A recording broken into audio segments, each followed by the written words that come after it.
मुतालिक अकबर का नज़रिया सरसैयद के नज़रिए से बहुत मुख्तलिफ था। दोनों हजरात इस बात पर मुत्तफिक थे कि सवेरा न्यूज नेटवर्क को लाइक करे, सब्सक्राइब करे और बेल आइकन दबाना ना भूले। हमारे शहर में उर्दू के मुमताज़ शायर लिसानुल अस्र हज़रत अकबर इलाहाबादी की शायरी और उनके फ़न पर एक मजलिस मुज़ाकरा मुनक़िद हुई। ये मजलिस मुज़ाकरा कई वजूहात की बिना पर एक यादगार महफ़िल करार पाई। इसमें उर्दू के मुमताज़ तंज़ मिज़ाह निगार जनाब फैयाज़ अहमद फैज़ी ने एक बसीरत अफरोज़ मकाला पेश किया, जिसकी गूंज शहर अदब में सुनाई दे रही है। दीगर मुक़र्रिरीन ने लिसानुल अस्र की शायराना ज़फ़रमंदियों और उनके शायरी के जो कमालात रहे हैं, उसके जो असरात समाज पर हुए, मुआशरे पर हुए, इस मौजू पर तफसीली रोशनी डाली और सैर हासिल गुफ्तगू की। ये वाक़या है कि अकबर इलाहाबादी के साथ हमारे यहाँ जो रवैया इख्तियार किया गया वो किसी तरह से भी उनकी शान के शायान नहीं है। वाक़या ये है कि लिसानुल अस्र के साथ हम अभी तक उनकी शायराना अज़मतों के साथ अभी तक हम इंसाफ नहीं कर सके हैं। उनकी तंज़िया और मज़ाहिया शायरी पर गुफ्तगू तो बहुत होती है, लेकिन जहाँ तक उनकी संजीदा शायरी का ताल्लुक़ है, इस पर बातचीत कम होती है। ज़रूरत इस बात की है कि इस समत तवज्जो दी जाए।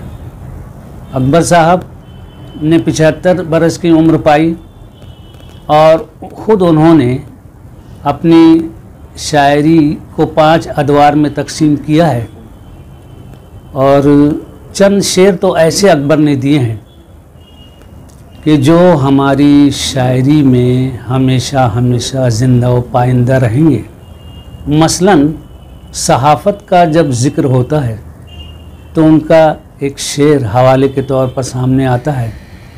बरसहा बरस से हम ये मंज़र देख रहे हैं और आज भी सहाफ़त को एक तरफ रखिए और दूसरी तरफ अकबर के शेर को रखिए तो जितनी खूबसूरत तर्जुमानी उन्होंने की है, शायद ही अदब के किसी और शोबे में ऐसा हुआ है।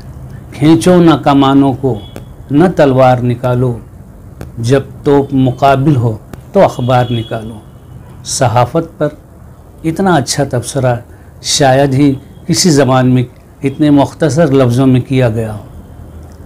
कितनी अजीब बात है कि हम आह भी करते हैं तो हो जाते हैं बदनाम, वो कत्ल भी करते हैं तो चर्चा नहीं होता। अकबर इलाहाबादी का ये शेर और इसके जैसे अकबर इलाहाबादी के बेशुमार अशार ये साबित करते हैं कि 150 बरस गुज़रने के बाद भी अकबर इलाहाबादी की शायरी में वही ज़िंदगी और वही मानवियत बाकी है जो आज से 150 बरस पहले थी। इस बात को बहुत शिद्दत के साथ महसूस करते हुए उर्दू कबीला फाउंडेशन ने अकबर इलाहाबादी के फ़न और शायरी पर आज ये जो सेमिनार रखा है, ये यकीनन बहुत मुफीद है और मैं इस कामयाब कोशिश के लिए उर्दू कबीला फाउंडेशन को मुबारकबाद पेश करता हूँ। बरोज़ शनिचर 19 नवंबर 2022 को उर्दू कबीला भिवंडी की जानिब से अकबर इलाहाबादी पर एक मुज़ाकरा उर्दू बसेरा हॉल में मुनक्किद किया गया। इसका मकसद उर्दू के तालिब इल्म में अकबर को इंट्रोड्यूस करवाना था, जो शोरा कराम का थोड़ा सा कम उजागर हुए हैं। तो हाँ, उर्दू कबीला का मकसद है कि जिन जिन शोरा का इंट्रोडक्शन मुज़ाकरे कम हुए हैं उनसे तलबा को रोशनास कराया जाए। अकबर न सिर्फ उस दौर के शायर थे, अकबर तंज़ मिज़ाह के शायर थे और अकबर न सिर्फ उस दौर के, आज के दौर के शायर हैं। अकबर की शायरी न सिर्फ सरसैयद के दौर की है बल्कि वो आज के मुसलमानों के और सबका हिंदू पाक के जो दरपेश मसाइल हैं उनको कवर करती है।